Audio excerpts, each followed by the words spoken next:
Soldados, ¿cuál ha sido la experiencia más aterradora que vivieron durante su servicio? Fotógrafo de la Marina de los Estados Unidos aquí. En las zonas más profundas del océano, a menudo pasas con el barco junto a pequeñas embarcaciones que están vacías o que parecen vacías. A veces se ven como si se hubieran soltado y nadie las hubiera buscado. A veces se ven asquerosas, como si alguien hubiera vivido en ellas hasta que ya no pudo más. Y, a veces, es obvio que todavía hay alguien dentro, pero no se ha movido en semanas. Estaba trabajando en el turno nocturno dentro de una instalación SIF, que es una instalación de información compartimentada y segura, un tipo de sala militar diseñada para manejar información altamente clasificada. Era un edificio viejo, construido originalmente en la década de 1950. Empecé a sentir sueño, así que fui a caminar para despejarme y terminé perdiéndome en el laberinto de túneles subterráneos. Sin darme cuenta, llegué a una parte del complejo que obviamente no se había usado en décadas. Todo se veía como si un día simplemente lo hubieran dejado allí y olvidado, como si el tiempo se hubiera congelado de manera inquietante. Estaba extremadamente cansado y estresado por el trabajo, y eso no me ayudó para nada a pensar con claridad ni a recordar el camino de regreso. Todo a mi alrededor se sentía como si algo estuviera escondido entre las sombras, observándome. Me tomó mucho tiempo, pero al final logré volver a mi puesto y no le conté a nadie lo que había pasado. Por suerte era el turno de noche y nadie notó que me había ausentado.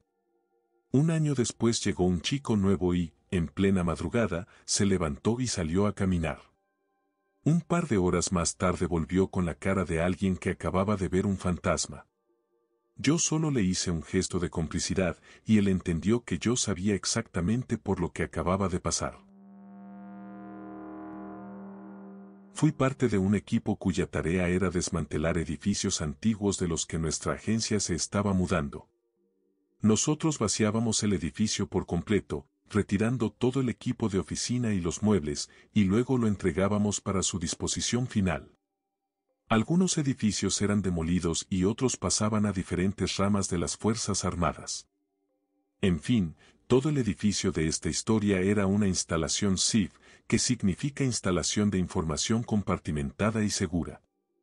Tenía 3 pisos y estaba construido en la ladera de una colina desde la Segunda Guerra Mundial. Los 2 pisos superiores eran oficinas y el piso inferior tenía el almacén, la cafetería y el muelle de carga. Habíamos estado trabajando en ese edificio por casi un año, y para ese momento ya todo el personal se había mudado. Yo estaba en el almacén preparando equipos para que los recogieran en camiones y los enviaran al DRMO, que es la Oficina de Reutilización y Comercialización de Materiales de Defensa. Yo era la única persona en todo el edificio, de hecho, la única otra persona en toda la instalación era el guardia en la entrada principal. Estaba casi terminando de preparar los cargamentos y ya me iba a ir cuando vi un agujerito en el piso del muelle de carga, con luz filtrándose por ahí. Lo cual era muy extraño considerando que el piso era de concreto sólido y que, en teoría, estábamos en el sótano. Me asomé por el agujero y vi una habitación con un escritorio y una silla. Debía haber un subsótano. Me puse a explorar y encontré una escalera que bajaba. Bajé y descubrí todo un piso lleno de oficinas viejas y polvorientas que no se habían usado en años. Y no solo eso, las escaleras seguían bajando. Resultó que el lugar tenía 5 subsótanos. Allí abajo encontré incluso el antiguo refugio antiaéreo de la Segunda Guerra Mundial. Los 2 niveles más profundos tenían la maquinaria que hacía funcionar el edificio, una sala de descanso para el personal de mantenimiento y un pequeño garaje que salía hacia un costado de la colina. Yo había trabajado en ese almacén y en ese muelle de carga durante bastante tiempo y no tenía idea de que todo eso estaba debajo de mis pies. Lo más curioso es que, durante la Segunda Guerra Mundial, el trabajo que se hacía allí era tan importante que construyeron un vecindario falso en el techo, con casas falsas y todo, para que los bombarderos enemigos no pudieran identificar el edificio desde el aire. Como infante de marina, solía tener el turno nocturno de patrulla en el memorial del atentado de Beirut. Una parte del memorial está dedicada a un cementerio de veteranos. Curiosamente, nunca me asusté por estar completamente solo en un cementerio remoto, en plena noche y rodeado de un bosque denso por todos lados. Para ser honesto, en realidad me parecía bastante tranquilo. Sin embargo, una noche estaba patrullando cerca de la valla perimetral, donde están algunas de las lápidas más antiguas, cuando escuché el sonido de una mujer tarareando. Seguí el sonido y noté una luz que brillaba entre las enredaderas y los arbustos de un árbol grande. Mientras me acercaba, podía sentir literalmente cómo mi cabello empezaba a levantarse, como si hubiera una corriente eléctrica en el aire. Aparté las ramas y lo que vi casi me dejó sin aliento. Era una lápida vieja y desgastada, con una gran cruz grabada en el mármol. Solo que la cruz estaba brillando con un azul intenso y vivo, como una luz de neón. El tarareo también se volvió mucho más fuerte de repente y tenía una especie de efecto múltiple, como si proviniera de cientos de voces al mismo tiempo. Ni hace falta decirlo, me aterré por completo. Grité como un niño asustado y corrí hacia el estacionamiento. Llamé por radio al guardia que debía relevarme y lo obligué a venir antes, y pasé el resto de mi turno dentro de la cabina de su camioneta. Creo que no me creyó, pero aún así se quedó dentro de su vehículo y no salió a patrullar hasta que el sol estuvo completamente arriba. Unos días después, reuní valor para volver a esa tumba, pero de día, por supuesto. Tal como sospechaba, a la luz del día resultó ser una lápida totalmente normal. No tenía nombre, solo la cruz que ya mencioné. Pasé mis manos por la superficie de la piedra y revisé por si acaso había algún tipo de luz oculta o panel solar, pero no, era simplemente una piedra sólida, común y sin nada especial. El tarareo también había desaparecido. Eventualmente regresé a mi turno habitual, pero nunca volví a experimentar nada fuera de lo normal. Nunca descubrí de quién era esa tumba, aunque todavía pienso en ella de vez en cuando. Suena absurdo cuando lo cuento en voz alta, y supongo que pudo haber sido una alucinación o una jugarreta de mi mente cansada, pero no lo creo.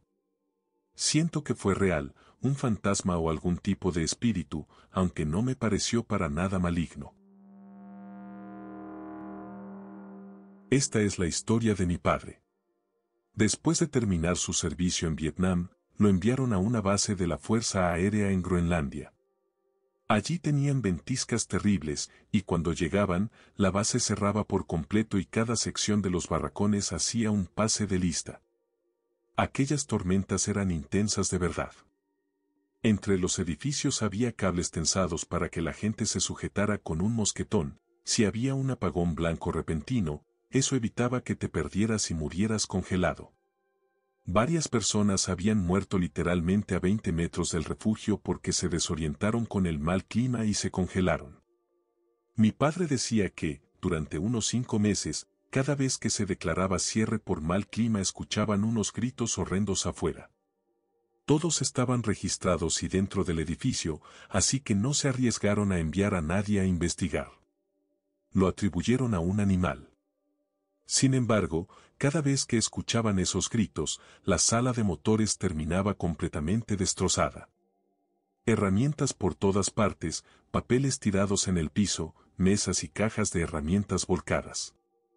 Incluso una vez un motor de avión que pesaba varios miles de libras había sido levantado de su grúa y arrojado a casi 10 metros de distancia. Los hangares y la sala de motores tenían cámaras que vigilaban cada entrada posible, con reflectores potentes que permitían ver claramente incluso durante un apagón blanco. No se vio entrar o salir jamás a ningún animal, ninguna persona, nada. Y un día todo simplemente dejó de ocurrir. Edición, como hay debate sobre qué pudo haber causado esto, voy a aclarar algunas cosas. No fue algo que simplemente ignoraran.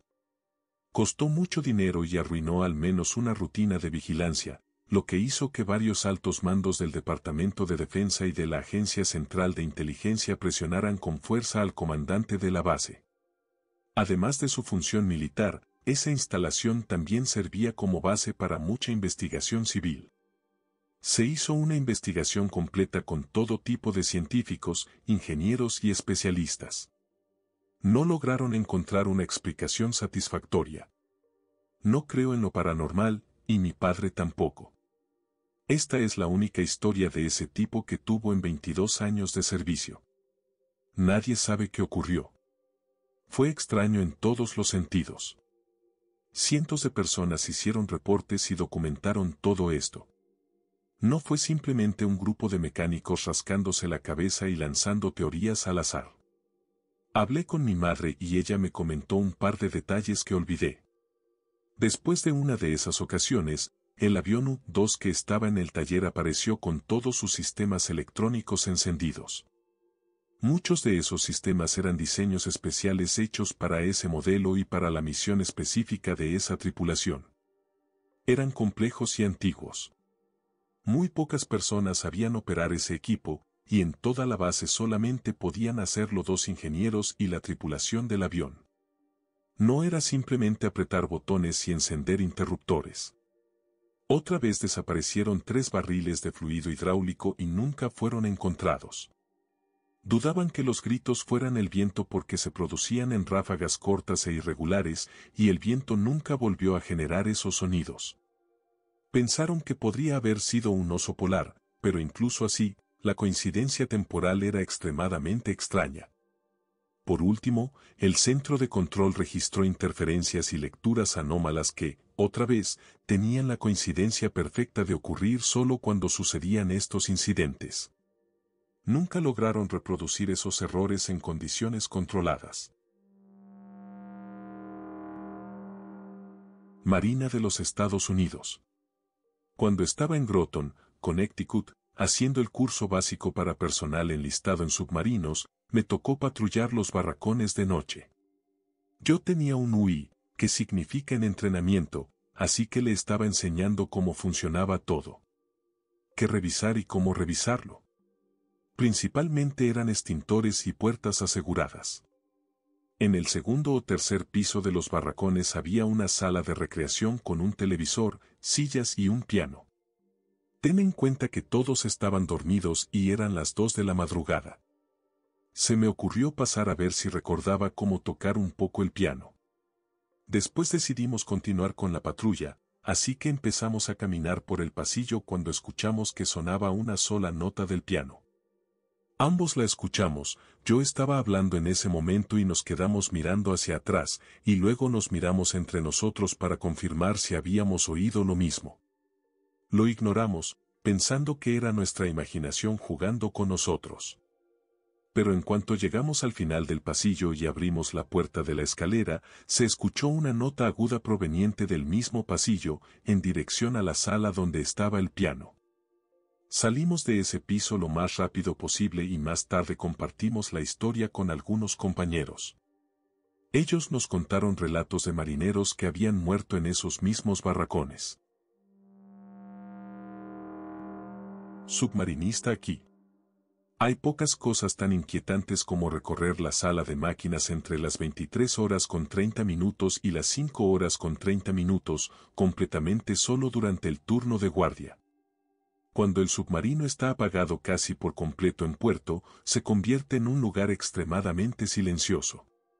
Los vigilantes que hacen rondas suelen convertirlo en un juego, intentar completar sus registros lo más rápido posible, especialmente en los niveles inferiores.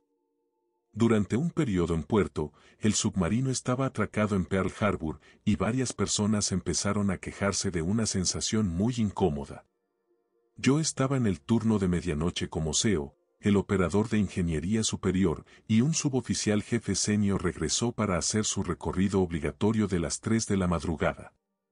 Lo vimos pasar frente al área de maniobras camino a la zona llamada Shaft Alley, el pasillo del eje de propulsión.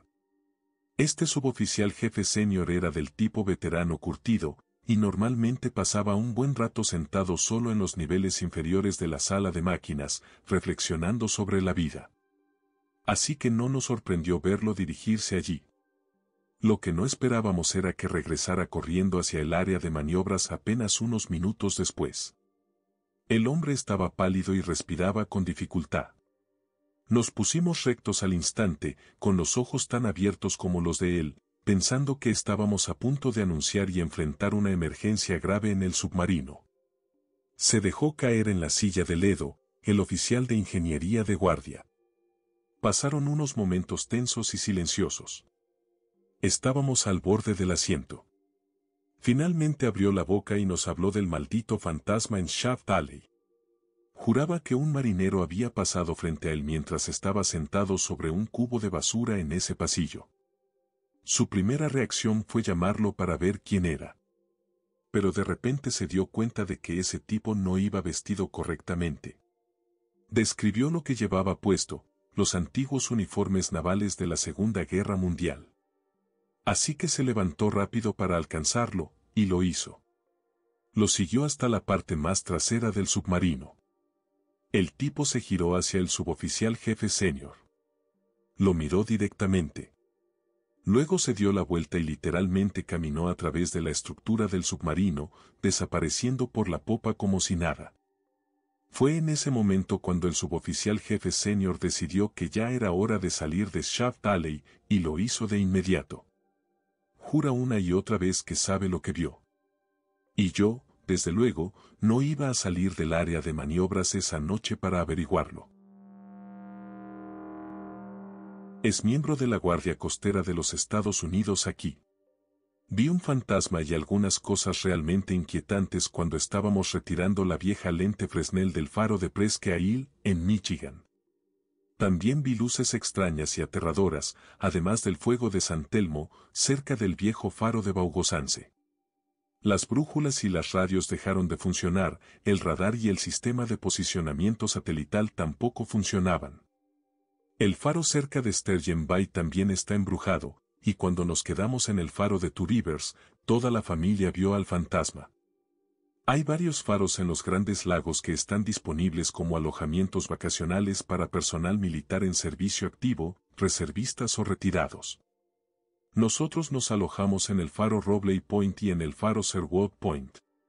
Tienen libros de visitas que funcionan como si fueran diarios, y allí hay múltiples relatos sobre apariciones y sucesos extraños, algunos escritos desde los años 70.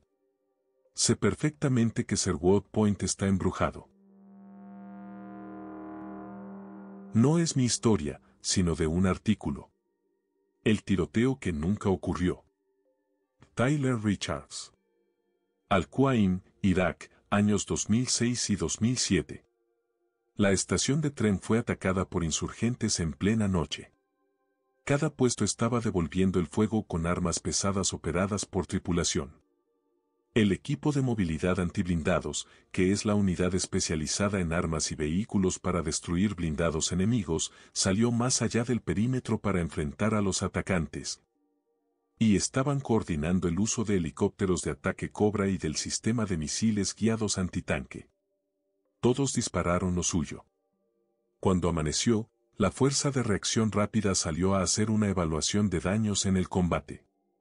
No encontraron ningún cuerpo, ningún casquillo, ningún rastro de sangre. Los puestos sí tenían impactos de bala en las ventanas blindadas, y todos los que usaban cámaras térmicas vieron figuras enemigas cayendo y moviéndose tácticamente. Nadie sabe qué pasó hasta el día de hoy. Sigue siendo un misterio. Tercer Batallón, Cuarto Regimiento de Infantería de Marina. Fort Carson, durante el ejercicio War Horse Strike, alrededor del año 2015. Era el último día de un ejercicio de campo de 2 semanas. Ya teníamos todo empacado y estábamos listos para volver a casa, pero no podíamos irnos hasta el día siguiente porque nuestros buenos amigos de la batería de artillería habían perdido un par de raciones MRE. Que son las comidas militares listas para comer, en su versión de comida sabor ver en la oscuridad. Naturalmente, ya no teníamos tabaco, cigarrillos, ni cafeína, y desde donde estábamos podíamos ver nuestros barracones cerca del campo de helicópteros. Uno de esos suboficiales grado E8, del tipo me retiro este año, que se joda todo, que estaba desesperado por algo de nicotina, organizó una patrulla nocturna. Haríamos un movimiento táctico nocturno hacia la puerta 20, donde aseguraríamos un objetivo de oportunidad. Su esposa lanzaría por encima de la reja varios cartones de tabaco barato, unas bebidas energéticas de marca económica y un par de cajetillas de cigarrillos horribles, o algo igual de barato, para que los recuperáramos y regresáramos antes del amanecer. Marchamos motivados únicamente por la adicción y el aburrimiento. Para quienes conocen Fort Carson, creo que era el área de entrenamiento 7, a lo largo de la carretera justo más allá de la loma norte de la zona de impacto, en dirección este-oeste. Esa zona de entrenamiento era prácticamente nuestro patio trasero. Hacíamos marchas y ejercicios similares allí casi todas las semanas, de día, de noche y a cualquier hora. No estábamos privados de sueño, solo esperábamos que la artillería arreglara su desastre. Por lo tanto, esto debería haber sido una simple operación del tipo cruza el valle y sigue el sendero paralelo. En el fondo del valle había un arroyo. Era inicios del otoño, y estaba casi seco. Por eso el sonido viajaba lejos y los olores quedaban amortiguados.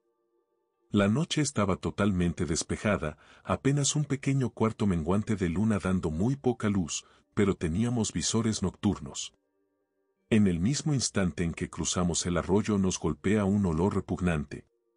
No olía a zorrillo ni a animal salvaje sin lavar, sino a carne podrida. Es el tipo de olor que solo se asocia con la descomposición avanzada. No es raro encontrar ciervos muertos en esa zona, pero habíamos entrenado ahí toda la semana.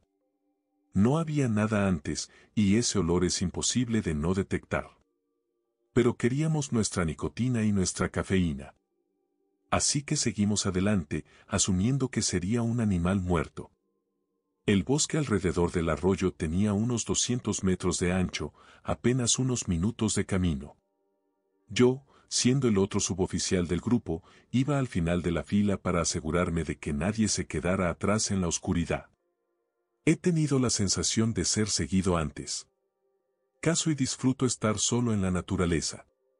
Cuando te invade la sensación visceral de que algo te observa, no hay explicación lógica. Los árboles bloqueaban la visión que el resto de la unidad tenía de mí, y yo era el último. Cuando miro hacia atrás, veo un par de ojos brillando en mi visor nocturno, a no más de 10 metros. La parte desafortunada, no teníamos munición real.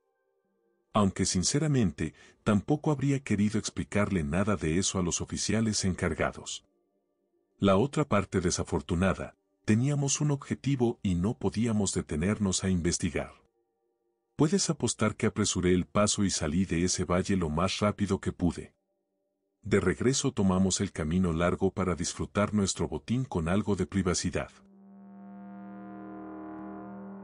En el año 2012 tuve la suerte, o la mala suerte, según se vea, de ser soldado raso en el ejército, desplegado en Afganistán. No voy a aburrirte con detalles, pero yo era el encargado de las radios en un equipo pequeño, en una zona bastante remota dentro de un puesto de combate. Operábamos las 24 horas, y una noche recibimos una transmisión muy extraña. Llegó con bastante fuerza y no pudimos determinar desde qué dirección provenía. Pero lo que realmente la hacía rara era lo que se estaba diciendo. No soy lingüista, pero conozco lo suficiente de distintos idiomas como para saber que eso no era pastún, ni darí, ni inglés. Era ruso, tal cual. Ahí comenzaron a saltar las alarmas y empezamos a llamar al centro de operaciones y a despertar a la gente. Teníamos un dispositivo de grabación y logramos capturar casi toda la transmisión antes de que se detuviera por completo. No teníamos ningún traductor de ruso con nosotros. No teníamos idea de qué estaba pasando. Enviamos una copia de la grabación por el canal seguro para que la tradujeran. Yo conocía a uno de los oficiales técnicos de mi unidad, él había sido lingüista ruso en la época de la Guerra Fría, así que le pedí que la escuchara también. Estaba algo oxidado, pero entendió la idea general del mensaje. Era una llamada de auxilio pidiendo ayuda, su base estaba siendo invadida y atacada. Esto lo volvió aún más confuso, ya que no existe ninguna base rusa en Afganistán desde su ocupación en los años 80. Empezamos a hacer teorías de que podía haberlo causado. Él dijo que tal vez era alguna baliza pregrabada que se había activado por accidente después de tantos años, quién sabe. Lo único que me molestaba de esa explicación era que no sonaba para nada como un audio pregrabado. Había un nivel evidente de angustia en la voz. Aunque, eso sí, no había ningún ruido de fondo. En cuanto a lo sobrenatural, solo puedo pensar en lo que se rumoraba sobre unos alojamientos embrujados en Duke Airfield, una instalación adyacente a la base de la Fuerza Aérea Eglin, en el oeste de Florida. Pasé un tiempo allí en una misión temporal apoyando a la seguridad de la Fuerza Aérea durante los primeros años de la guerra en Irak. Salía del baño de esos alojamientos durante un descanso, ya ni digo letrina, han pasado muchos años, y vi a una mujer joven que parecía cansada y molesta por algo. La expresión en su rostro, su cabello algo despeinado, las arrugas en su ropa. La vi girar a la izquierda, en la misma dirección en la que yo iba para salir. Doblé la esquina y no la vi. Salí al exterior y tampoco estaba allí. No habían pasado ni 10 segundos. Le pregunté por curiosidad a mi compañero de la Fuerza Aérea, que estaba afuera en la patrulla, si había visto a una mujer con aspecto cansado salir antes que yo. Dijo que no había visto a nadie. Admito que no estábamos estrictamente en servicio, solo estacionados en el aparcamiento de los alojamientos. Así que mi compañero probablemente tenía la nariz metida en su libro de registro o ajustando la radio y por eso no la vio. Aún así, tendría que haber sido rapidísima para desaparecer del área de la puerta exterior antes de que yo pudiera volver a verla. Hasta hoy me queda esa pequeña duda de si de verdad era un fantasma y simplemente se desvaneció al doblar la esquina. Ni siquiera recuerdo haber escuchado la puerta principal abrirse o cerrarse. Quizá era por la distancia. En cuanto a experiencias realmente inquietantes, trabajé en la respuesta inicial al desastre después del huracán Katrina. Entre espantar gaviotas de los cuerpos que llegaban a las playas desde casinos volcados, trabajar con equipos de perros de rescate de cadáveres, y pasar por kilómetros de simples entradas de garaje y calles sin salida donde antes había casas y centros comerciales, tengo demasiadas historias. Y, con la resistencia que me queda, solo puedo contar una con detalle de vez en cuando. Estuve en la Marina de los Estados Unidos y trabajaba en comunicaciones. Yo era el supervisor durante mi turno y disfrutaba trabajar en los turnos nocturnos mientras estábamos desplegados. Hacíamos guardias de 12 horas, desde las 7 de la noche hasta las 7 de la mañana. Como a las 2 de la madrugada escuché algo de conversación por el sistema 3MC, que es nuestro altavoz interno usado entre varias estaciones dentro del barco. Era el puente de mando preguntando al centro de combate si veían algo en el radar de superficie o en el radar aéreo, más o menos a 16 kilómetros hacia el oeste. El centro de combate respondió que no, y no le di mayor importancia. Pasaron unos 15 minutos y el puente preguntó otra vez, insistiendo si estaban seguros de que no había nada. Luego nos preguntaron si teníamos algún mensaje o reporte sobre barcos en el área, aviones o patrones meteorológicos anómalos. Le pedí a uno de los muchachos en la guardia que revisara eso, y ahora ya me entraba la curiosidad. Salí del centro de comunicaciones y subí al puente de mando. Estaba en una fragata, así que la caminata fue corta. Llegué y pregunté qué estaba pasando. Uno de mis compañeros me señaló hacia el lado de babor y fuimos a ver. Había 5 o 6 luces circulares, a unos 16 o 24 kilómetros, en las nubes, bastante grandes. No se movían ni volaban alrededor, solo permanecían ahí, estables. Esas luces también proyectaban luz hacia abajo, sobre el océano, y podías ver cómo se refractaba al tocar el agua. Por lo que podíamos observar, no parecían provenir del agua hacia arriba, porque no habrían atravesado las nubes. Las nubes tampoco eran muy densas, era una noche ligeramente nublada, sin contaminación lumínica y en plena oscuridad en mar abierto. No había ningún reporte sobre barcos, submarinos o aeronaves en la zona. Estábamos a cientos de kilómetros de tierra y el último informe de clima inusual era un remolino de agua, pero a varios cientos de kilómetros de distancia. Intentamos tomar fotos con la cámara digital del barco usando exposición larga, pero no pudimos capturar el fenómeno. Después de unos 90 minutos, las luces empezaron a desvanecerse lentamente hasta desaparecer por completo. Estoy seguro de que debe existir alguna condición atmosférica o meteorológica que explique lo que vimos, pero en todos los sentidos prácticos, encajaba con la descripción clásica de un objeto volador no identificado. Estuve en Irak en el año 2006. Me tocaba el mes de rotación hacia la base de operaciones avanzada, que es lo que usan para descanso cuando no estás patrullando la ciudad.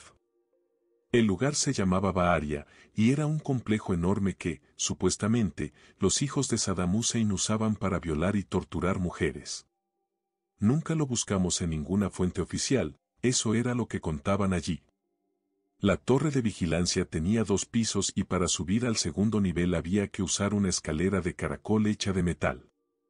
Una noche, como a mitad de nuestro turno, mi compañero y yo estábamos conversando para matar el tiempo, cuando escuchamos que alguien empezaba a subir corriendo por la escalera con todo el equipo puesto. Era un ruido fuerte, muy claro. De inmediato agarramos los cascos y nos los pusimos, yo apagué mi cigarrillo de un manotazo. Esperamos.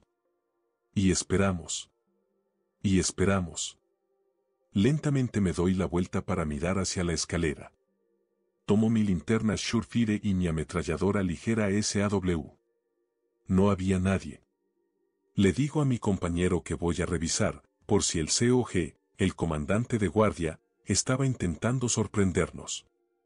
Bajo las escaleras y llego a la entrada de la torre, apunto mi linterna por el camino frente a mí y hacia la derecha. No veo a nadie. Ningún camión se acercó sin que lo escucháramos y tampoco había ningún vehículo utilitario estacionado afuera. Las paredes que bordeaban el camino hacia nuestra torre tenían unos 6 metros de altura y estaban cubiertas con botellas rotas en la parte de arriba, así que sabíamos que nadie podía treparlas. La Torre 5 también estaba en la esquina de un complejo que tenía kilómetros de extensión por cada lado. Regresé al segundo piso y le dije que no había visto a nadie. No me creyó, así que bajó él mismo a revisar. Cuando volvió, estaba completamente pálido. Nos quedamos en silencio el resto del turno. A partir de esa noche, siempre intercambiábamos turnos cuando podíamos para evitar volver a esa torre. Actualmente estoy destinado en un portaaviones que fue puesto en servicio en 1977. De noche, nunca falta lo inquietante en ese barco. Trabajo en seguridad durante la noche, y rotamos entre turnos nocturnos y diurnos cada cierto tiempo. Recuerdo que una noche mi compañero estaba subiendo al puente de vuelo con un fusil desde donde está nuestra armería, que está en la primera cubierta, hasta el puente de vuelo, que está en el nivel 04. Eso es una diferencia de 5 pisos. Es mucho trayecto para recorrerlo solo, de noche. Entonces llega a una parte del barco que está casi completamente oscura, un nivel por debajo del puente de vuelo, y escucha pasos detrás de él. Se da vuelta y no hay nadie.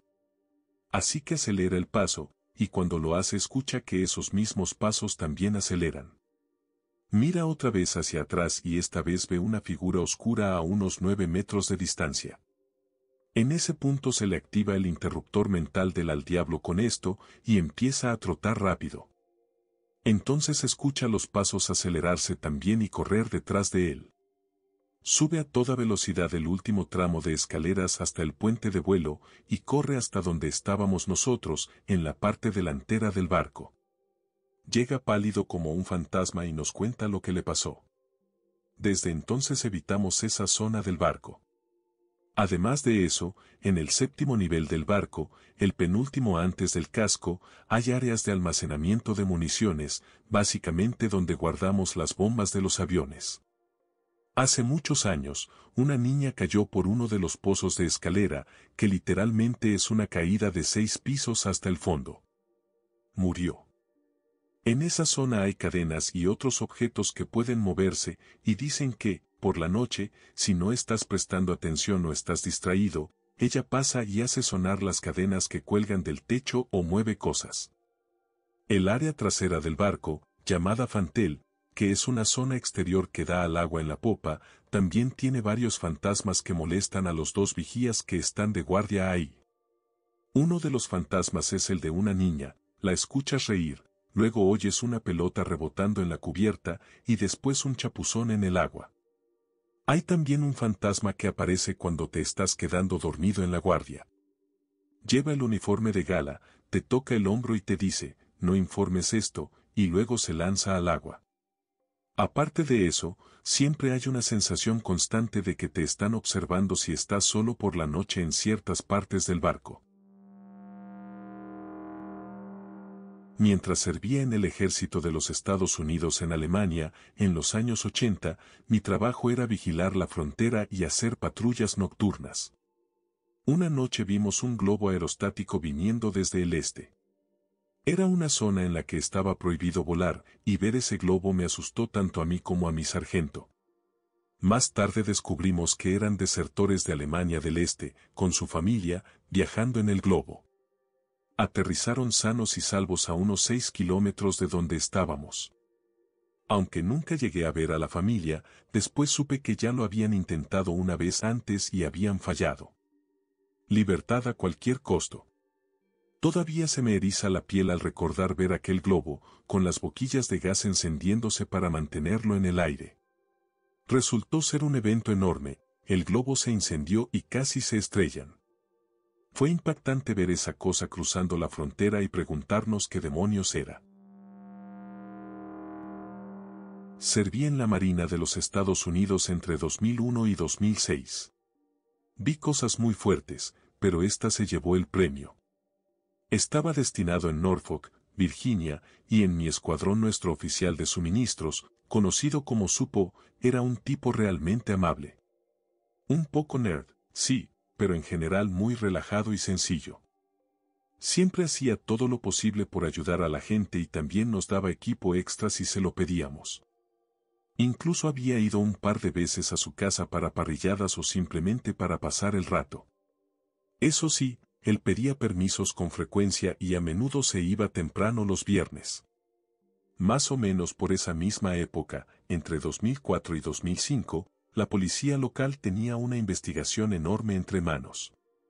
Maletas llenas de partes humanas estaban apareciendo en la orilla o a un costado de las carreteras. Nadie podía averiguar quién lo estaba haciendo ni por qué. Menciono esto porque pasaron algunas semanas y recibimos un correo electrónico dirigido a todo el escuadrón diciendo que la esposa del Supo había desaparecido. Y que si alguno de nosotros la había visto o sabía algo sobre ella, lo reportara de inmediato. Por supuesto, nadie dijo nada porque nadie sabía que él estaba casado. Yo había ido a su casa y nunca vi fotos suyas con ninguna esposa. Para mí parecía la típica casa de un soltero. Pasa una semana y los equipos de búsqueda encuentran un cuerpo en el bosque. Lo confirman, era ella. Aparece en todas las noticias. Cuando lo entrevistan a él, sale totalmente inexpresivo. Sin una pizca de emoción. Después de una larga investigación, confiesa haberla matado y haber dejado su cuerpo en el bosque. También confesó haber dejado una de las maletas con partes humanas al costado de la carretera, pero negó haber puesto las otras. Esto me descolocó muchísimo, porque sentía que lo conocía bastante bien.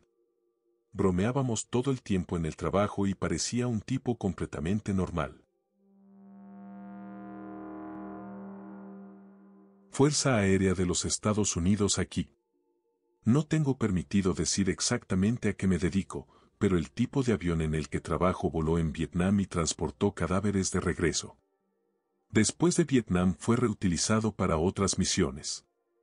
Se dice que todos los aviones antiguos de esa época están embrujados por los soldados muertos que llevaron. He pasado el turno de medianoche, de 12 de la noche a 7 de la mañana, trabajando en esos aviones, y he escuchado gente gritar de dolor, he pedido una herramienta y alguien me la ha pasado. Y cuando me doy la vuelta esa persona ya no está, varias veces se escucha que llaman por el nombre a alguien. No creo en fantasmas, pero esos aviones me ponen los nervios de punta. Tengo que dar un poco de contexto para que esto tenga sentido, y estoy cansado y escribiendo desde el teléfono, así que puede quedar un poco desordenado y largo. En ese tiempo yo trabajaba de noche en el área de almacenamiento de municiones, que estaba cercada con alambre de púas. Toda la zona era muy amplia, con varios edificios separados entre sí, era tan grande que normalmente tenías que manejar para ir de un edificio a otro. Por la naturaleza del trabajo, los edificios estaban distantes unos de otros y con espacio despejado entre ellos. En esa noche, las únicas personas en el depósito de bombas éramos unos 8 de mi sección y un tipo en el edificio de control. Él estaba en otra estructura y teníamos una línea directa con él en lo que llamábamos el teléfono murciélago, será relevante más adelante. Era verano en Carolina del Sur, serían las 2 o 3 de la mañana, el aire estaba cálido y completamente inmóvil. Nada de brisa. Teníamos la puerta de la sala de descanso abierta mientras veíamos una película. Estábamos en modo de apoyo a la pista de vuelo, pero no había nada sucediendo. El rumor decía que el pequeño edificio en el que trabajábamos había sido construido por prisioneros de guerra alemanes durante la guerra. Sé con certeza que hubo prisioneros allí en esa época. El edificio era pequeño, una sala de descanso principal, una oficina de despacho al lado y un par de oficinas más conectadas a esa. Tenía 2 puertas, una en la sala de descanso y otra en la oficina de despacho, ambas del mismo lado del edificio, separadas unos 6 o 9 metros. Ambas puertas tenían barras de empuje por dentro, pero solo la de la sala de descanso se podía abrir desde afuera, la de despacho tenía la cerradura exterior dañada y solo funcionaba la barra interna. Pues bien, estábamos todos en la sala de descanso, menos el tipo encerrado en el edificio de control por temas de seguridad, cuando de repente se escucha un catung fortísimo desde la puerta de despacho en la sala contigua. Sonó como si alguien hubiera entrado de golpe, empujando la barra y dejando que la puerta se abriera de par en par, y luego ésta volvió a cerrarse de un golpe tras un par de segundos. Nos miramos con cara de qué carajos fue eso, y empezamos a revisar. Teníamos linternas Maglite en nuestros manuales, así que unos cuantos agarraron una y rodearon el edificio desde ambos lados. Otro llamó al controlador por el teléfono murciélago. Él contestó y negó estar haciéndonos una broma. Y era imposible que nos hubiera jugado una, no habría tenido tiempo de llegar a nuestro edificio sin que lo viéramos ni lo oyéramos, y mucho menos regresar a su teléfono a tiempo.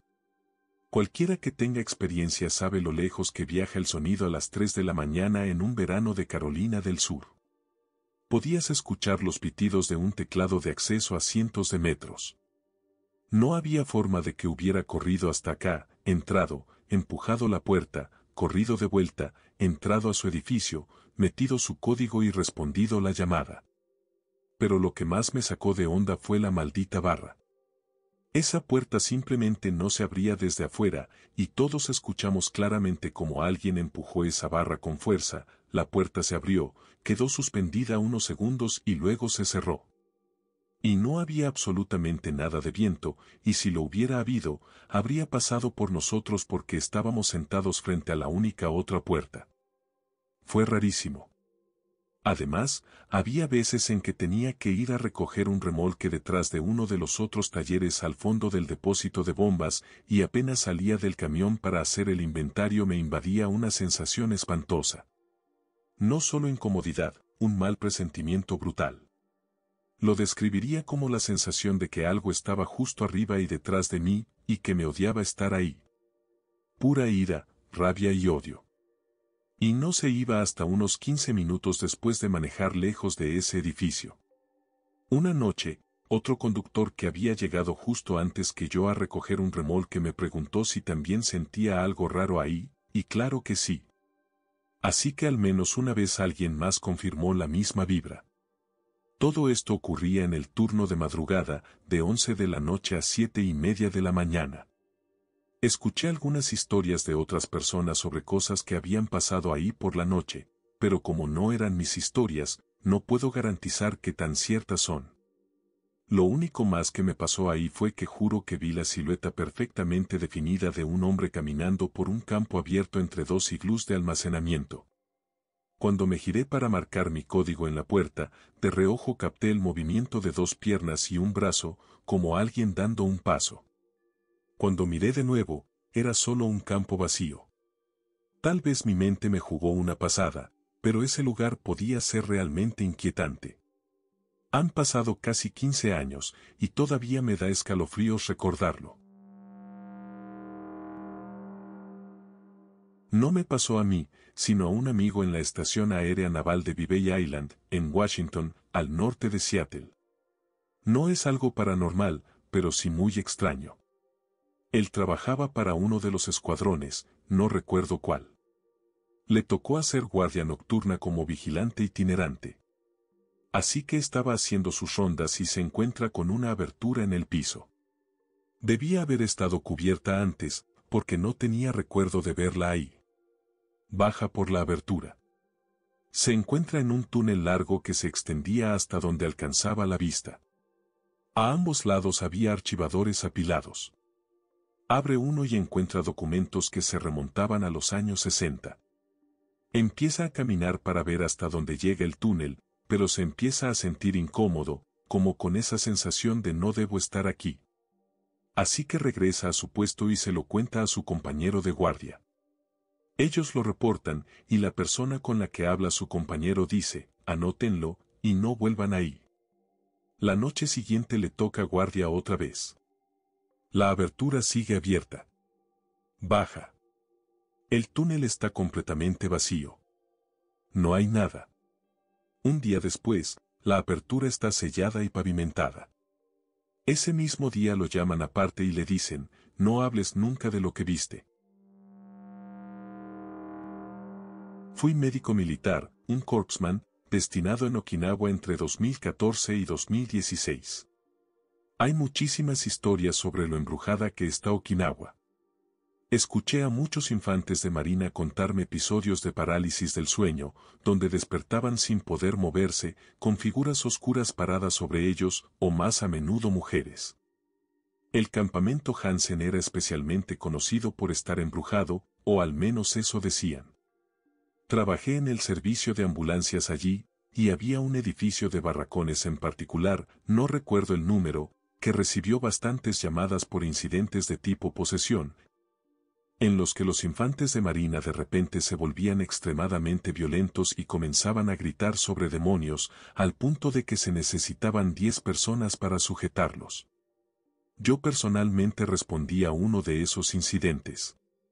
Un infante de marina estaba bebiendo una cerveza en la entrada del edificio, un tipo conocido, sin historial de enfermedad mental ni problemas previos, un hombre muy estable, y de repente se volvió delirante de golpe. Pasó de conversar normalmente a empezar a golpearse la cara contra las escaleras, gritando, «¡Haz que pare!». Cuando llegué a la escena, al menos 8 o 9 personas estaban intentando sujetarlo.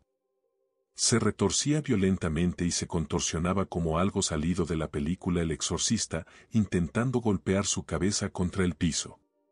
Todo el tiempo repetía, «¡Haz que pare!». Hice mi trabajo y lo llevé a emergencias. No puedo decir con certeza si fue algo sobrenatural, porque en esa época había un gran problema de drogas, spice, jarabes para la tos y otras cosas que se conseguían fácilmente en Japón. Y creo que dio positivo por rabdomiólisis, que puede causar confusión. Pero esto fue extremadamente agudo. Como si se apagara un interruptor. Nada gradual. No lo sé. Yo era policía militar, destinado en Alemania. Recibíamos llamadas de vez en cuando sobre una mujer o un niño gritando en los alrededores de la escuela secundaria dentro de la base. Cuando llegábamos, no estaba pasando nada, y ninguno de nuestros guardias alemanes en la entrada había escuchado absolutamente nada. De vez en cuando teníamos que registrar la escuela para asegurarnos de que nadie estuviera dentro después del horario permitido. Las perillas de las puertas eran conocidas por girar completamente sin que nadie las estuviera tocando. También recibíamos llamadas por gritos que provenían de un cementerio de prisioneros de guerra polacos que había dentro de la base, en un camino de tierra en un área casi nunca usada del campo de entrenamiento. Cuando llegábamos, siempre estaba cubierto por una neblina espesa y nunca había nadie. En el año 2003, en Bagdad, mi unidad llegó en mayo, justo después del avance inicial. Ocupamos un complejo que parecía una base iraquí. Estábamos organizando las áreas para dormir y mi unidad tomó el edificio que había sido la enfermería. Podíamos ver claramente sangre en las escaleras, y no hablo de salpicaduras, eran charcos de sangre. La unidad que estuvo antes que nosotros claramente había visto combate en aquel edificio. Pasan unos días y estoy acostado en mi catre por la noche tratando de dormir, cuando de repente siento que alguien me está mirando. Levanto la vista y veo a un soldado que claramente no era estadounidense. Era un soldado iraquí viejo, simplemente de pie, en medio del cuarto. Estoy seguro de que no era un sueño ni una alucinación de cansancio, porque uno de mis amigos mencionó haber visto lo mismo unos días después. Fue realmente inquietante. Esta es una historia que me contó un amigo, un excompañero del ejército alemán, la Bundeswehr, que es el ejército nacional de Alemania, una noche, después de un turno de patrulla, cuando estábamos borrachos. Y todavía me pone la piel de gallina, porque él es uno de los tipos más sensatos y realistas que he conocido. Para dar un poco de contexto a los lectores internacionales, la Bundeswehr forma parte de KFOR, que es la Fuerza para Kosovo, una fuerza de mantenimiento de paz que entró en servicio en 1999. Una de las bases usadas por las fuerzas alemanas era el llamado aeródromo de Prisen. Mi compañero, cuando era unteroffizier, un suboficial, estuvo destinado allí varias veces. En su última estancia, 2 o 3 semanas antes de su vuelo de regreso a Alemania, estaba volviendo de una entrega junto con un soldado joven que acababa de llegar a Prisen. Iban en un Wolf, que es un vehículo todoterreno Mercedes-Benz G usado por la Bundeswehr, cuando vieron una luz brillante que resplandecía detrás de una pequeña colina. Aquello era bastante inusual porque estaban en medio de la nada, rodeados de fragmentos de bosque entre Prisen y Dognice. Pensaron que podría ser un accidente aéreo, un campamento clandestino o algo así, pero no sabían qué esperar. Así que se detuvieron y comenzaron a subir la colina. Mientras lo hacían, escucharon un ruido extraño, parecido al zumbido que hace un transformador eléctrico en una subestación. Cuando llegaron a la cima no había ningún avión estrellado, pero sí vieron algo. Vieron una especie de nave aterrizada entre los árboles. Mi compañero la describió como un cuenco metálico puesto boca abajo, hecho de plata o de algún metal muy brillante, con 3 o 4 pequeñas patas, y que, no sabía cómo explicarlo, parecía brillar desde dentro. Justo detrás de la nave vieron a algunas figuras, o mejor dicho, criaturas humanoides con trajes ajustados, que caminaban como si estuvieran buscando algo. Una de ellas sostenía un dispositivo en sus manos largas, un aparato que parecía una vara metálica con una luz brillante en la punta, y después de un rato esa luz empezó a parpadear.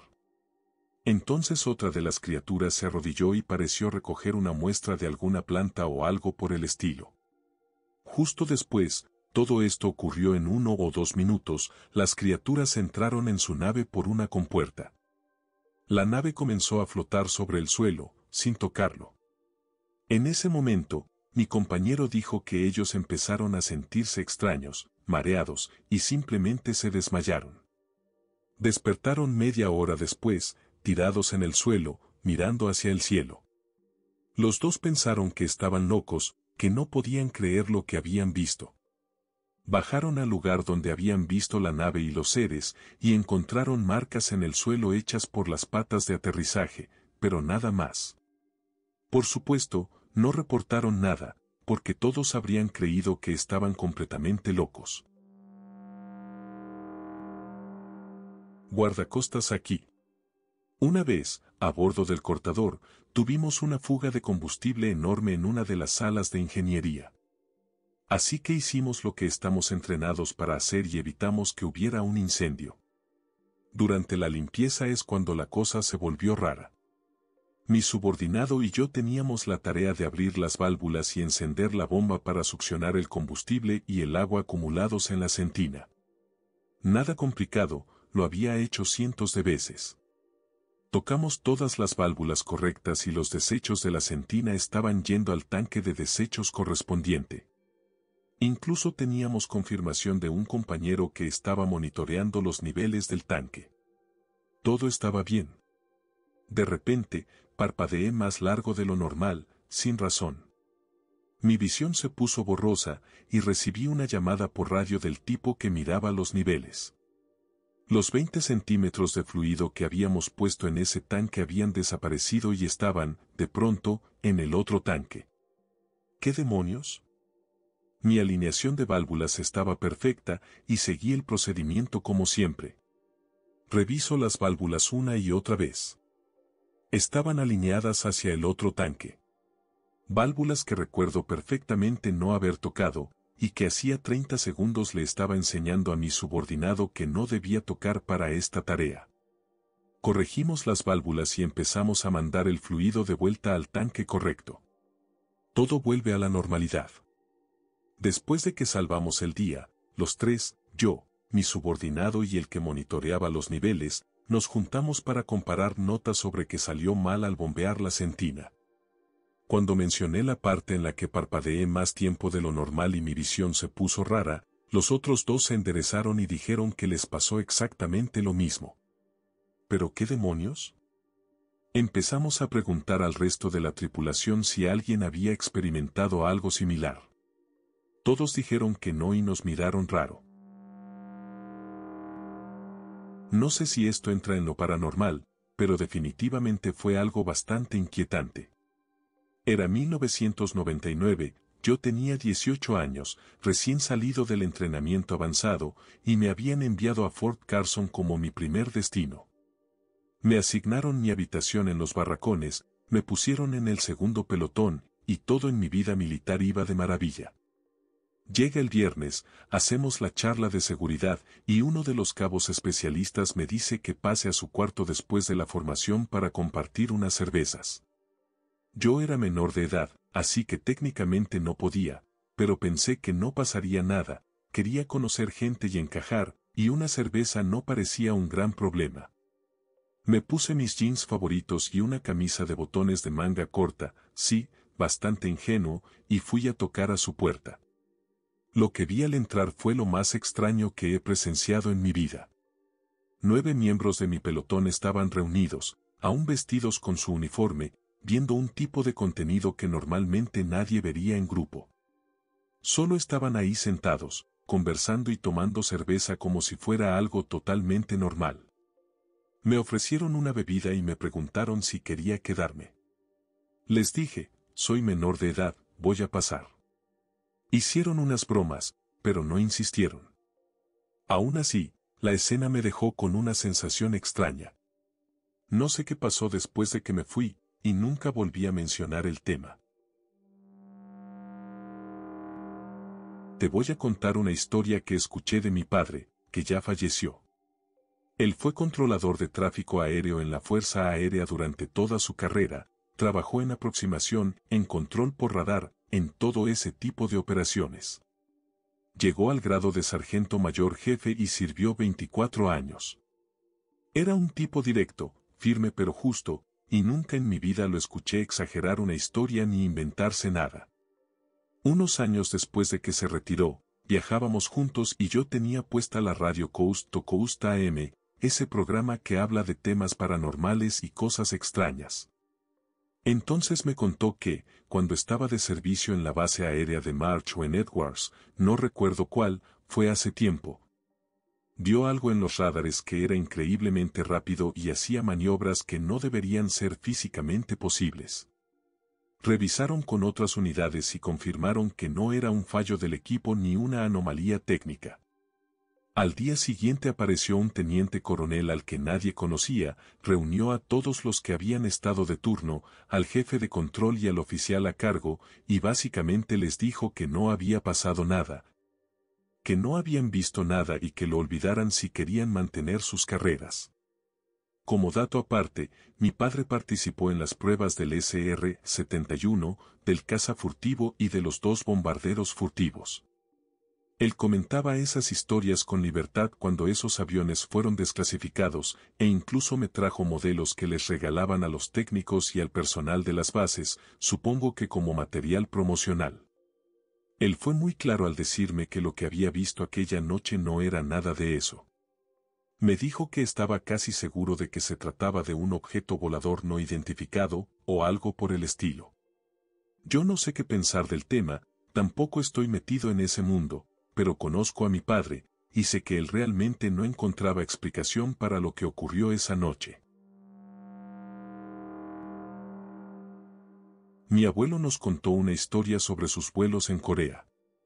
Fue poco antes de que se retirara, pero él trabajaba como ingeniero en aviones de espionaje. Dijo que iban siguiendo su ruta de vuelo cuando los instrumentos empezaron a fallar de manera extraña. Uno de los tripulantes les dijo que miraran afuera, así que todos miraron por las ventanas. Dijo que era lo más raro que había visto en su vida, una especie de pequeña esfera de luz. Era más pequeña que un automóvil, pero mantenía la misma velocidad que el avión. Durante varios minutos voló junto a ellos, dando vueltas alrededor del aparato mientras avanzaban. Cuando finalmente consiguieron reportarlo por radio, les dijeron que debían aterrizar de inmediato para una reunión de inteligencia. Después prácticamente le ordenaron que no mencionara ese evento a nadie. No sé si le dijeron algo más, pero él nunca fue del tipo que inventaba historias ni exageraba nada. Esto ocurrió en la base del ejército en Fort Carson, en Colorado Springs, Colorado, durante el verano de 2011. Soy civil, así que no estoy acostumbrado a la vida militar, pero tengo un suceso extraño de cuando trabajaba como contratista en bases militares cercanas. No fue tan misterioso como muchas de las historias que suelen contarse, pero sí fue bastante raro. Estaba trabajando en una base del ejército con otras 2 personas, haciendo estudios de malezas invasoras en zonas donde, durante varios años, se habían registrado especies invasoras específicas en el sistema de mapas ArcGIS. El área donde estábamos era un pequeño campo cubierto de hierba, junto al estacionamiento de una clínica veterinaria dentro de la base. Los 3 llevábamos un par de horas haciendo nuestros estudios, contando plantas y clasificando especies. Estábamos entre una carretera y el estacionamiento, así que podíamos ver pasar vehículos constantemente. A eso de las 3:30 de la tarde, la clínica veterinaria cerró. Solo quedaban 2 o 3 vehículos en el estacionamiento. Pensamos que el personal estaba terminando de cerrar, y en efecto vimos a 2 mujeres salir por la puerta principal y marcharse en sus autos. Nuestro camión de trabajo quedó como el único vehículo en el lugar. Mientras seguíamos con la tediosa tarea de catalogar malezas invasoras, en ese sitio la planta problemática era una especie llamada correvuela. Un todoterreno entró en el estacionamiento y retrocedió para quedar en un espacio al final del edificio. Un hombre con uniforme militar salió del vehículo y corrió hacia la puerta de la clínica. La abrió y la dejó sostenida. El segundo hombre salió y abrió la parte trasera del todoterreno. Entonces, ambos militares sacaron a un tercer hombre, que parecía estar inconsciente, del compartimiento de carga, y lo llevaron cargado hacia el interior del edificio. Nosotros no podíamos ver dentro del vehículo por estar en el otro lado del estacionamiento, pero los 3 vimos perfectamente a los 2 hombres bajando a un tercero, sin reaccionar, y llevándolo adentro por la puerta lateral. Los 3 nos miramos con cara de qué demonios acabamos de ver. Unos 10 minutos después llegó otro vehículo, un Toyota Prius, probablemente el auto personal de quien lo conducía. Un hombre vestido de civil se bajó y entró por la misma puerta lateral por donde habían pasado los otros 2. Estábamos desconcertados, tratando de entender lo que acabábamos de presenciar. No teníamos idea de qué podía estar ocurriendo. Y para aclarar algo importante, había un hospital militar enorme en la base, a menos de 400 metros de donde estábamos. Por eso no podíamos comprender por qué un hombre inconsciente sería llevado a través de la puerta lateral de una clínica veterinaria, después de la hora de cierre, y por 2 militares. Mi abuelo estuvo en la Marina durante la época de Vietnam. Él y su tripulación estaban en Panamá por una estancia breve, y le ordenaron vigilar un muelle junto con otro hombre para estar atentos a posibles guerrilleros. Le dieron un arma descargada, porque si llegaba a dispararle a alguien que intentara atacarlo podía provocar un conflicto internacional. Así que él y el otro guardia empezaron desde la mitad del muelle y caminaban en direcciones opuestas, reuniéndose de nuevo en el centro cada 10 minutos más o menos. A mi abuelo le tocó la mitad del muelle que se internaba más en el agua, mientras que al otro hombre le correspondía la parte que estaba cerca de la orilla, casi entrando en la selva donde se sabía que había guerrilleros. Faltaban unos 30 minutos para que terminara su turno cuando mi abuelo llegó al punto medio del muelle completamente solo. Esperó unos minutos, pero el otro hombre no apareció. Mi abuelo caminó hasta el final del muelle y de vuelta 2 veces, cumpliendo con su guardia. El otro guardia nunca regresó al punto de encuentro y, cuando llegaron los 2 hombres que debían relevarlos, dijeron que ellos tampoco habían visto al otro guardia. Más tarde mi abuelo se enteró de que el hombre se había quedado dormido mientras caminaba por el muelle y se había caído al agua. Lo encontraron vivo y lo enviaron a la cárcel militar. Mi abuelo nunca lo volvió a ver. Depósito de la Marina en Guam, año 2014. Yo estaba entrenándome para ser oficial de guardia y estaba acompañando a quien me estaba formando. Entramos al salón de los suboficiales mayores para asegurar el edificio y activar el sistema de seguridad y escuchamos un ruido extraño, así que fuimos a revisar. Encontramos que el televisor de la oficina del jefe de misiles estaba encendido y cambiando de canal hacia abajo, uno tras otro. Bueno, ok. Apagamos el televisor y seguimos cerrando todo. Todos saben que pasan cosas raras en ese depósito, pero lo normal es ignorarlas. Mientras caminábamos por las áreas de ensamblaje y cerrábamos puertas, el oficial de guardia real suelta una maldición y dice que dejó su maletín en el salón de los suboficiales. Desactivamos el sistema de seguridad y volvemos a entrar y escuchamos el mismo sonido de antes. Vamos directo a la oficina del jefe de misiles. El televisor está encendido otra vez, pero ahora está cambiando canales hacia arriba. Bien, no, ya era demasiado. El oficial de guardia desconecta el televisor, pero este sigue encendido, subiendo canales sin parar. Llama al capitán de guardia y le explica lo que está pasando y que hemos terminado de asegurar el complejo, aunque no hayamos podido cerrar todo como corresponde. Cerramos las rejas, nos montamos en el vehículo y nos fuimos de ahí rápido.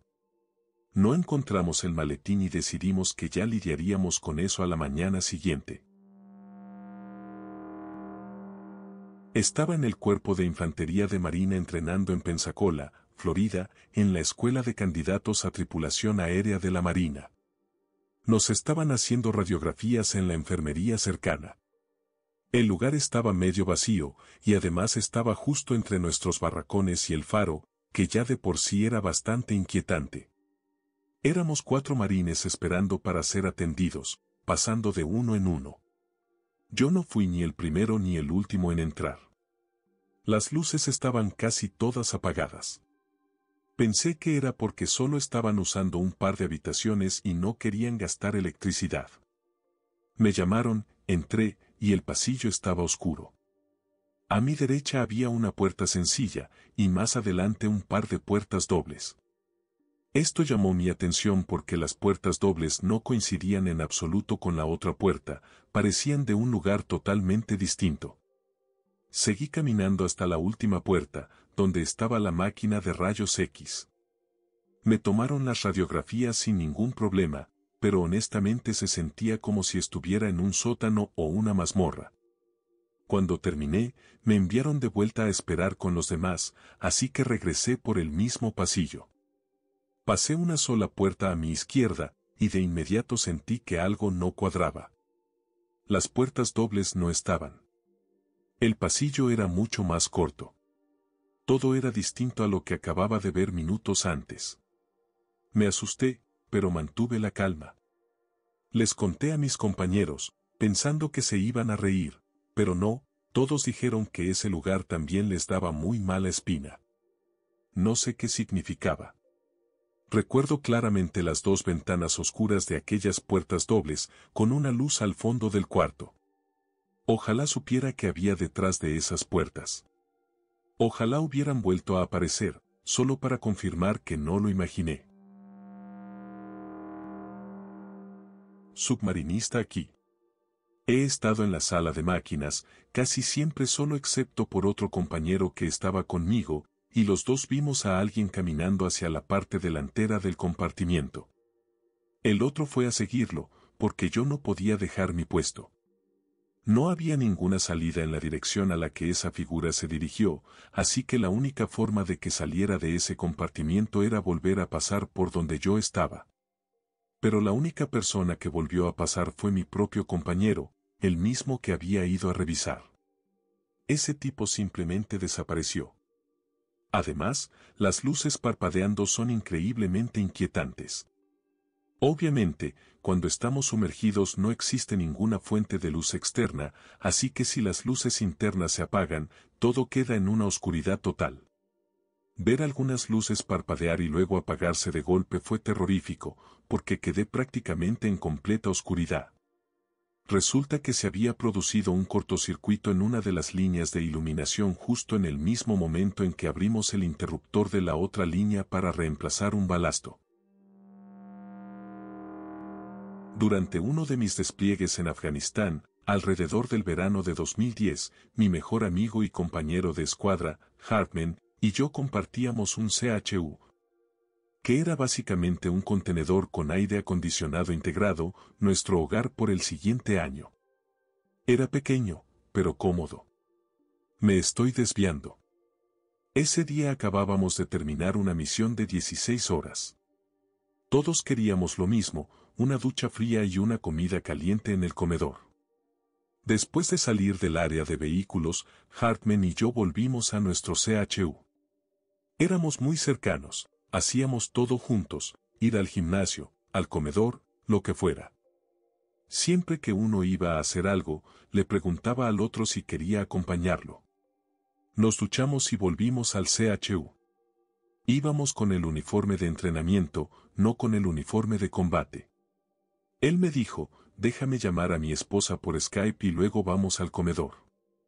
Le dije que sí, que yo salía a fumar y lo esperaba afuera. No habían pasado ni 5 minutos cuando lo veo caminando a unos 20 metros hacia el área de vehículos con el uniforme de combate puesto. Sabía que era él, era el único tipo flaco, alto, blanco y con gafas en toda la compañía, y también reconocí el parche de nuestra unidad. Yo y un compañero lo vimos, así que empezamos a gritarle por su nombre. No respondió, así que lo seguimos pensando que tal vez había olvidado algo en el motorpool. El motorpool estaba a casi 1 kilómetro de nuestros alojamientos. Lo vimos caminar rápido entre una fila de vehículos, y mientras nos acercábamos al lugar a donde había ido, te juro que escuchamos a alguien riéndose por lo bajo. Pensando que era una broma, revisamos todo el motorpool. Hermano, no había absolutamente nadie. Y detrás de donde estaba nuestro vehículo había un muro. No había forma de que alguien saliera corriendo. No tenía por dónde escapar. Algo asustados, mi compañero y yo regresamos rápido al CHU, y ahí estaba Hartman, tirado en su cama, hablando con su esposa por Skype, tal como había dicho. Yo sabía que no había sido él, porque si hubiera corrido desde el motorpool lo habríamos visto sin duda. Lo único que sé es que eso me dejó realmente inquieto. Hace años trabajaba en un turno nocturno en una base de la Fuerza Aérea. Era tan tarde que ya estábamos con el personal mínimo, solo yo y 4 o 5 más. A un costado de nuestro hangar había un cuarto de descanso, sala de recreación, como un pequeño espacio para el equipo. Mi grupo entró después de terminar un trabajo y encontramos la sala vacía, excepto por un tipo sentado viendo televisión. Mi equipo entró igual, se sentó, empezó a prepararse café y a comer algo. Después de un rato, empezamos a susurrarnos entre nosotros, ¿tú conoces a ese tipo? Y pronto quedó claro que nadie lo reconocía como parte de nuestro escuadrón. Si recuerdo bien, nuestro suboficial llamó a la policía militar o a la unidad de seguridad y se llevaron al tipo. Solo puedo suponer que era algún civil que se saltó la valla, atravesó toda la pista aérea y se metió tranquilamente en nuestra sala de descanso, como si nada. Lo que más me sorprende es que esto no fue una historia de fantasmas, era un intruso real que entró misteriosamente hasta el corazón de la base aérea. Y nosotros estuvimos un buen rato en la misma habitación con él antes de darnos cuenta. Nunca supimos quién era, y jamás he visto algo parecido antes o después. Otra cosa. Trabajando en bases aéreas tarde en la noche he visto fenómenos climáticos hermosos y a la vez inquietantes. Podías ver un banco de niebla a 1 kilómetro, y la niebla empezaba a avanzar hacia ti, más lenta que una persona caminando, como una nube de gas. La línea de niebla era perfectamente recta. Parece insignificante contado así, pero cuando solo son 2 personas trabajando en la pista a las 4 de la mañana, es una sensación muy extraña. Otras veces, la capa de niebla que venía hacia nosotros tenía solo unos pocos centímetros de espesor y flotaba a la altura de la cabeza, podías ver por encima y por debajo de ella. Era como una hoja de papel sostenida en el aire. Yo no estaba en el ejército, pero creo que esta historia igual califica. Fui consejero en un campamento de verano cerca de Boston, Massachusetts, un año. Nuestro campamento hizo una excursión a la isla George, en el puerto de Boston, para visitar el viejo Fuerte Warren. El Fuerte Warren se usó principalmente como prisión confederada durante la Guerra Civil. El lugar tiene pasillos oscuros, húmedos y llenos de una vibra muy inquietante, a mí me encantaba. Era un día de julio, caluroso y soleado, y el guía nos llevó por un pasaje completamente a oscuras. Esa parte del recorrido tendría unos 30 metros sin un solo rayo de luz. Mi grupo era demasiado joven para dejarlos solos, así que tuvimos que caminar en fila india, uno pegado al otro, siguiendo la pared de granito. Los guardabosques del Servicio de Parques Nacionales que daban el tour estaban haciendo bromas a los niños para asustarlos un poco, bromas suaves, nada extremo. Los chicos estaban nerviosos, pero lo disfrutaban. Ahora viene lo bueno. Yo tenía 15 años, así que era consejero junior, los juniors hacíamos todo el trabajo pesado del campamento. Mi consejero principal me dijo que volviera por el mismo pasaje para buscar al siguiente grupo, que eran chicos más grandes, y avisarles que ya podían pasar, porque nuestro grupo había terminado. Yo no tenía muchas ganas, pero no tenía opción. Empiezo a caminar por ese corredor completamente negro. En ambas entradas había que girar una esquina, así que durante la mayor parte del trayecto no había ninguna luz. Finalmente empiezo a ver el brillo tenue del exterior al final del pasillo y, justo cuando empiezo a sentir alivio, una silueta humana cruza la luz, rápido, de derecha a izquierda. Era una figura pequeña, así que pensé de inmediato que era uno de los chicos mayores del campamento. ¿Quién es? Grupo 7 u 8. Ninguna respuesta. Ningún paso. Nada. Lo inquietante es que, según la dirección en la que se movió esa silueta, habría quedado pegada contra la pared de granito, así que pensé que alguien estaba a punto de saltar para asustarme. Me pegué más a la derecha del pasillo para evitar la broma. Caminé entre charcos, casi me caigo, así que empecé a usar la pared derecha como guía. Cuando llego al punto donde pensé que la persona estaba escondida, casi me voy de boca, porque había una puerta abierta en la pared y todo mi peso cayó hacia adentro. Terminé dentro de una cámara enorme, completamente oscura y húmeda. No veía nada, pero por lo seco supe que era un espacio inmenso. Me invadió esa sensación brutal de no debería estar aquí y salí corriendo por el pasillo hasta llegar al patio donde estaban los siguientes 3 grupos. Salí empapado, lleno de polvo, sin aliento, y mis compañeros me miraban como si estuviera loco mientras yo preguntaba si alguno de los chicos había entrado al pasillo. No. Todos estaban ahí. No faltaba ninguno. Me dijeron que nadie había pasado por ese pasaje después de mi grupo, llevaban todo ese tiempo esperando a que yo los llamara. Un minuto después, uno de los guardabosques cruzó el túnel y salí corriendo a preguntarle si él, u otro ranger, estaba allí dentro. Pensé que tal vez estaban intentando asustarnos o revisando el sitio por seguridad. Me miró y de inmediato me preguntó si había escuchado algo. Le dije que no, pero que había visto la sombra de alguien cruzando desde la puerta de esa cámara enorme. Él me dijo que, casi siempre, su equipo evitaba ese pasillo porque ahí se escuchaba la voz de la dama de negro y que ninguno de los guardabosques estaba ahí dentro. Tuvimos que volver a cruzar el túnel, pero esta vez con unos 40 chicos mayores corriendo, gritando y tratando de asustarse entre ellos. Uno encontró la cámara grande y todos entraron a explorar. Los guardabosques explicaron para qué se usaron esa sala y esos pasillos durante la guerra civil, pero yo salí de ahí lo más rápido que pude y me reuní con mis niños más pequeños. No sé lo que vi en esa oscuridad, pero estoy 100% seguro de que era la silueta de una mujer cruzando delante de mí en las profundidades de ese impresionante y viejo fuerte. He escrito demasiado, pero si buscas información de Fort Warren y el fantasma de la Dama de Negro, no será difícil encontrarla. 10 de 10, recomiendo ir a George's Island.